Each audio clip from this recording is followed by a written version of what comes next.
Welcome to this Zentangle Quickie. My name is Heather Hartwick Gladden. I'm a certified Zentangle teacher. And today we're going to take a look at the tangle Lacee from Susan Hodel.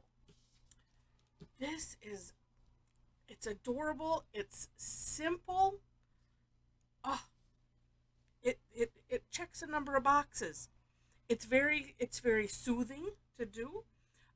It's a grid pattern, but doesn't end up looking like a grid pattern. So, because I know that there are some that, I don't like those grids.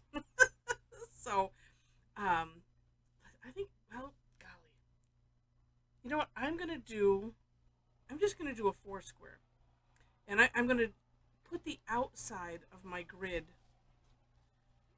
I'm going to make a border not right to the edge because this one, and it doesn't have to, can extend out past your line. And this way it's also easily seen and all of that. And the idea behind these, I need to remind myself, is it's a quickie. You can expand this to however, big you want. All right. So once you have your grid in place, then, and I'm just going to start in the middle, you could look at this two ways. Number one, it could be an S shape. Actually, it would be a backwards S the way I did it, although there's nothing that says that you can't flip it around the other way. Or you could look at it as two C shapes. I'm going to do it as a more of an S shape. And here's just a hint. Aim. Okay, let me just do one first.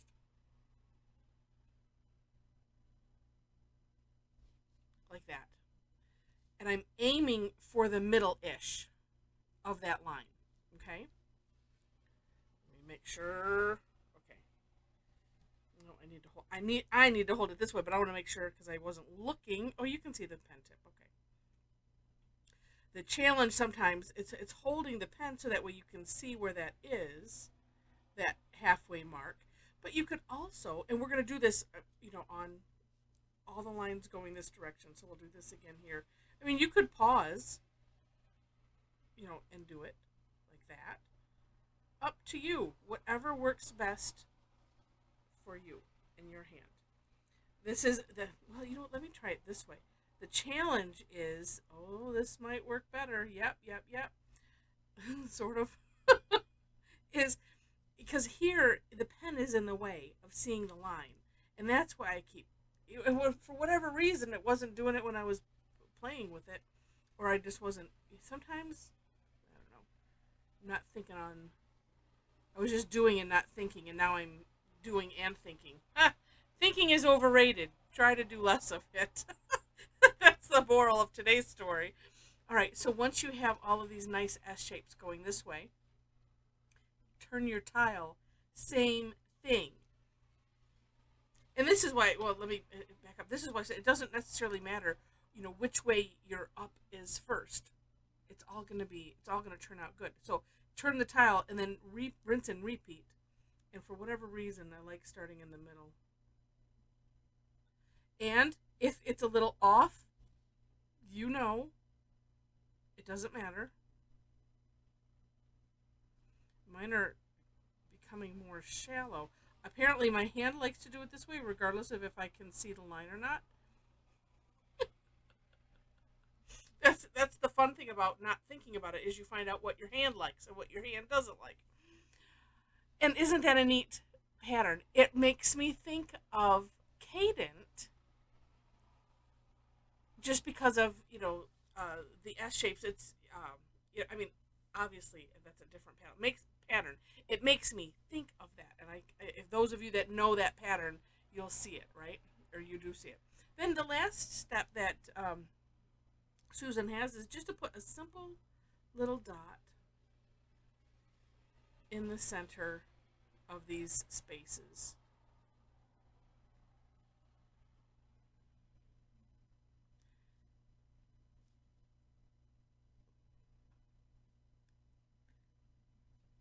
Now you can go take a look at the For More Inspiration link. In the description section, I always do my own version of the step out.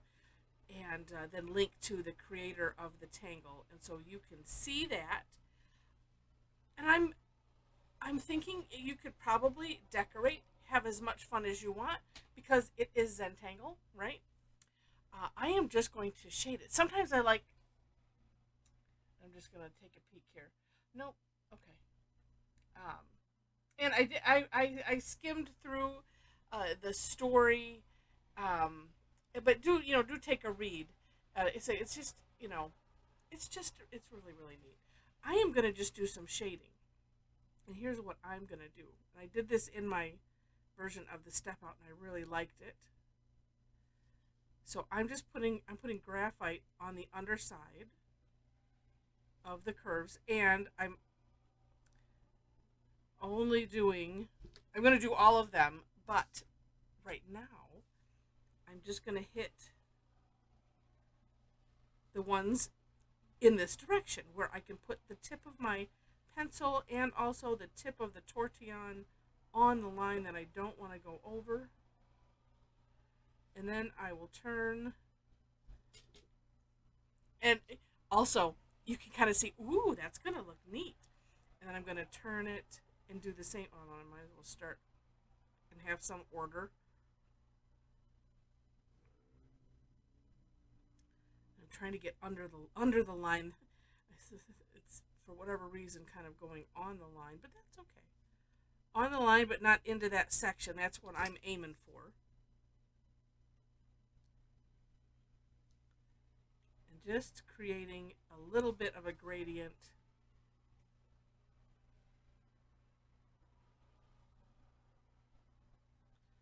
This tortillon is getting a little squished, but it's working okay for what I want. Sometimes I get nervous, and then turn, rinse, repeat with this shading. And this is a neat one, you don't have to shade.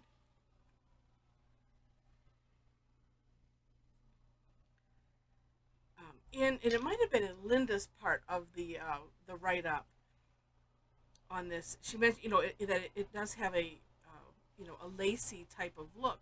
So part of me was thinking, well, gosh, could I put some lines emanating from, that orb? And that's where it's like, it's your tangle. You can have fun with it. That's what I was thinking. Well, how could we make it look even more Lacee? But then just today, my brain just says, you know what? Let's just stick to it. Well, that's what I like to do for these anyway. But sometimes simple is good. It's good for the brain. There we go. Oh, and doing it this way, it creates its own neat effect. You could also play with how wide, your essentially your C shapes go, and have fun with that. And even the shading. I came up with doing it this way because I was like, well, huh. It was looking like it's like a lacy edge, right? And it's folded, like my talking with my hands that you can barely see. Where it's flip flopping, and that's what I got, and that's why I decided to do the shading this way. There's just like everything is Zentangle. There's tons of ways you could do it. Also, take a look when you look at the For More Inspiration link. If you look at Linda's thumbnail, because I did this where it's extending out, so it's full. But if you're doing this, thinking about the hollowbow technique. Oh, let me do this. And you would, because this is how Linda has it. So like at the top edge, if you can't go over, you would just do the part that you could do, right? So just another thought with that. But I wanted to do it this way so that way we could see all of the sides. Just really, really neat. All right. I mentioned the description section already. But first, if you enjoyed this, please click the like button. And if you liked it enough to see more, also please click the subscribe button and subscribe to my channel. The description section has links to step outs, ways to connect with me if you wish. I have a link to my website, Facebook page, and our amazing uh, Facebook group full of Tangle Addicts. So if you are really enjoying Zentangle and you happen to be on Facebook, come and join us there. To gain entry to the group, there are 3 questions that you must answer, just to let you know. Actually, if you also click on my name or my picture below the video, that'll take you to the home page of the YouTube channel, of my YouTube channel. And on the I forget what they call it, the header picture, there's links there as well. Because I do have Instagram, I do have Pinterest. I need to get back to posting on those, but I do have them. So if you want to follow me there for whenever I get around to getting back in the habit of posting there, then we'll meet up there. Let's see what else. I think that is not it. I do classes twice a week. Most of them are free. Thursdays, I call it Tangle Time. They're always free, and they're, unless there's something weird that I cannot avoid, they're always on Thursday. I do 2 sessions. We do the same tangle. We would maybe take something like this, and it might be paired with something else. I don't know. It just depends on the mood. And then we just have fun with it, and it's amazing. You will, if you go to the YouTube, to the main page of my YouTube channel, you will see playlists, and I have a playlist for class replays. So you can kind of get a flavor of what we do. You can, if you want to just skip all the way to the end and see the results, you can do that. But it's always absolutely amazing. So much fun. So come and join us. Information is on my website, as well as other ways to follow me for classes, because I do have some that are paid. I also have a membership club. So if you really, really like it, and you think you'll take at least 1 class a month, or want to have access to the replays, that's there for you also. All right. So with that, thanks so much for watching, and I wish you happy tangling.